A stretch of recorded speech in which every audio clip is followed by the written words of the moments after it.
Dans cette vidéo, tu vas comprendre ce qu'est le fer, tu vas comprendre à quoi sert ce nutriment dans ton alimentation, les quantités que tu as besoin, les différences qu'il y a entre les individus et tu verras que ce n'est pas forcément ce que l'on croit. En fonction de si tu es une femme ou un homme, ce n'est pas du tout la même chose par rapport au fer. Certains risquent plus d'avoir des anémies que d'autres. On va aussi parler du fer végétal, du fer animal et là aussi tu vas comprendre qu'il y a beaucoup d'idées reçues par rapport au fer et que ce n'est pas forcément les épinards ou les lentilles qui contiennent le plus de fer. Donc reste bien jusqu'à la fin de la vidéo parce que tu vas comprendre l'essentiel de ce que tu dois retenir sur ce sujet-là. Salut les mini-diètes, j'espère que vous allez bien. C'est Anthony, diététicien diplômé. Si tu ne me connais pas encore et que tu viens de me découvrir aujourd'hui, bienvenue à toi, bienvenue sur la chaîne ADF Coaching, une chaîne qui parle de nutrition et de perte de poids sans régime et sans sport. Donc si ce type de contenu t'intéresse, abonne-toi. Active la cloche, comme ça tu recevras des notifications dès que je sortirai une vidéo. Et en plus en ce moment je sors du contenu très régulièrement, donc ça serait dommage que tu loupes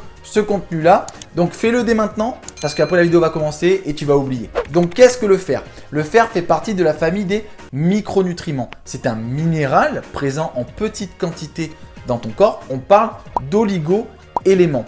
Et donc le fer est contenu principalement dans les globules rouges.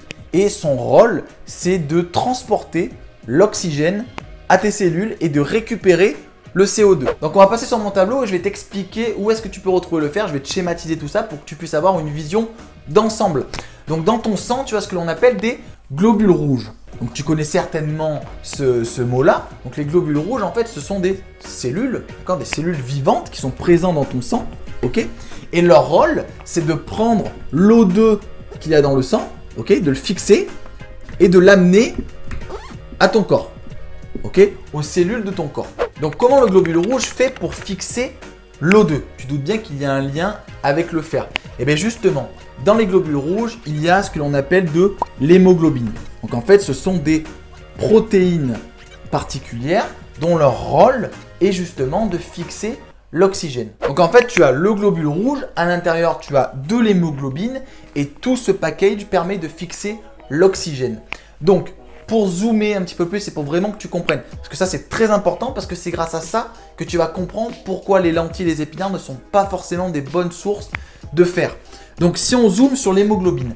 L'hémoglobine, qu'est-ce que c'est? En fait, ce sont des protéines. Donc, il y en a 4. Donc, ça, ce sont des protéines. Reliées entre elles. D'accord? Ça forme l'hémoglobine. Chaque protéine est reliée à ce que l'on appelle l'hème. D'accord? Donc l'hème, retiens-le parce que c'est ce qu'on va voir à la fin de la vidéo, ça.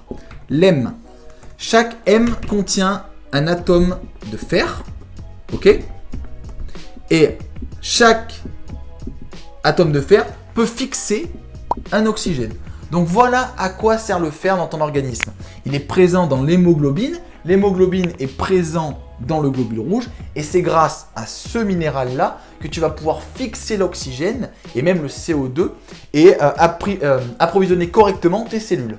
Donc rien qu'avec cette explication, tu te rends bien compte que le fer est très important pour le corps et que sans lui, en fait, ton corps ne pourrait pas fonctionner parce que tu ne pourrais pas fournir l'oxygène nécessaire à tes cellules.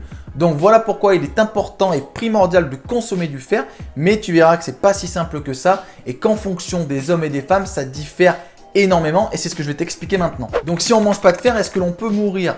Non. Non. Rassure-toi, le fer est très important mais le corps est très bien fait. On a des cycles de récupération du fer. On a des cellules comme les macrophages qui vont en fait récupérer le fer et le stocker en attendant qu'on le réutilise. Et en plus, tu vois, le fer est présent dans l'hémoglobine. Et l'hémoglobine, c'est une protéine qui n'est pas filtrée par les reins. Les reins ne filtrent pas les protéines. Donc, on perd très peu de fer dans les urines. Et en plus, on a énormément de stock dans l'organisme. Mais le globule rouge vit 120 jours. Ça veut dire qu'au bout des 120 jours, il meurt. Et donc, le fer aussi s'abîme à force d'être utilisé. Ce qui fait qu'on a quand même des besoins en fer. Et donc, tu dois fournir au quotidien une quantité suffisante de fer pour ne pas être carencé. Quels sont les besoins en fer pour le corps? Ça va dépendre déjà de si tu es un homme ou une femme. Un homme, ça va être 11 mg par jour et une femme, ça va être 16 mg par jour. Mais ce qu'il faut savoir, en fait, c'est que le fer que tu consommes au quotidien dans ton alimentation est absorbé à 10%. Le corps absorbe très peu de fer au final de notre alimentation. Et en fait, cette absorption est régulée par nos hormones. Plus ton corps a besoin de fer, plus en fait tu vas l'absorber au niveau intestinal. Des hormones qui vont favoriser l'absorption. Donc en fait le corps sait très bien gérer ses quantités de fer et sait adapter son absorption par rapport à ses besoins. Donc si tu manges à peu près de tout et tu manges de manière équilibrée, donc je sais qu'équilibré ça ne veut rien dire. Mais si tu fais à peu près attention à ce que tu manges, tu n'auras pas de carence en fer. Sauf si tu es une femme. Les femmes sont plus sujettes que les hommes à faire de l'anémie. Donc l'anémie, qu'est-ce que c'est? L'anémie en fait c'est un manque d'hémoglobine. Et donc si tu as moins d'hémoglobine, du coup tu as moins la capacité de fixer l'oxygène parce qu'en fait tu as tout simplement moins de fer. Donc il y a plusieurs types d'anémie, d'accord? On ne va pas rentrer dans le sujet ici, mais celle que rencontrent la plupart des femmes, c'est justement l'anémie ferriprivée. Une anémie ferriprivée veut dire qu'il y a une carence en fer. Et comment ça se fait que les femmes sont plus sujettes à une anémie ferriprivée que les hommes? En fait, c'est dû aux règles. Bien évidemment! Quand tu as tes règles, quand tu es une femme et que tu as tes règles, du coup, tu perds du sang. Et si tu perds du sang, tu perds des globules rouges. Si tu perds des globules rouges, tu perds de l'hémoglobine et donc du fer. Je me permets de te couper 10 petites secondes. Si tu souhaites perdre du poids et que tu ne sais pas par où commencer, sache que j'ai fait une formation gratuite de 5 vidéos qui va t'expliquer comment perdre du poids sans faire de sport, sans faire de régime et sans te frustrer. Donc pour y accéder, c'est très simple, tu cliques sur le lien dans la description de la vidéo, tu mets ton email et ton prénom et ensuite tu pourras bénéficier de cette formation gratuite. Et donc là va s'installer ce que l'on appelle une carence martiale. Et c'est là que du coup tu risques d'avoir des problèmes d'anémie, alors que les hommes, eux, comme ils n'ont pas de règles, du coup le corps récupère beaucoup plus facilement le fer. Alors ça, c'est injuste. Très rapidement, il y a 3 signes qui peuvent montrer que tu fais de l'anémie. Ça va être la chaleur, l'essoufflement et la pâleur de ta peau. Oui, du coup, tu es plus essoufflé parce qu'il te manque d'oxygène et tu peux avoir une peau beaucoup plus pâle, beaucoup plus blanche parce qu'en fait, l'hémoglobine est responsable de la couleur rouge. Donc, s'il te manque de l'hémoglobine, eh ben, du coup, tu auras une peau qui sera plus blanche. Attention aussi aux végétariens. Les végétariens, en fait, sont plus susceptibles de développer de l'anémie pour 2 raisons principales. La première raison, c'est qu'ils ne mangent peut-être pas suffisamment de viande, donc n'apportent pas suffisamment de fer à proprement parler à l'organisme. Et la deuxième raison, ça va être le manque de certaines vitamines. La vitamine B9 qui est contenue dans tout ce qui est légumes et la vitamine B12 qui est contenue dans tout ce qui est viande.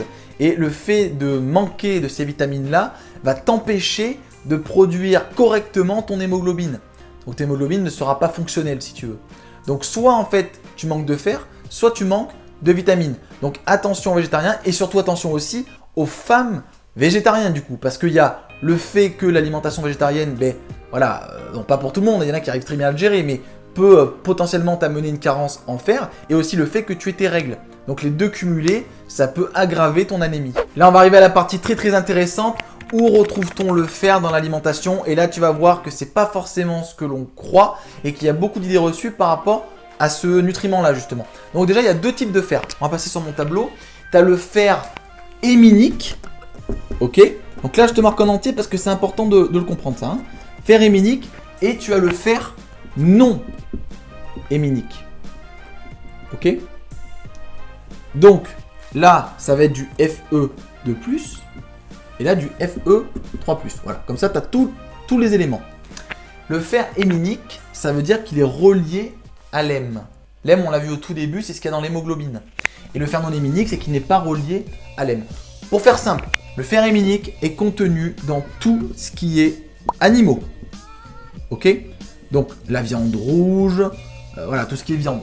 Et le fer non héminique est contenu dans tout ce qui est végétaux.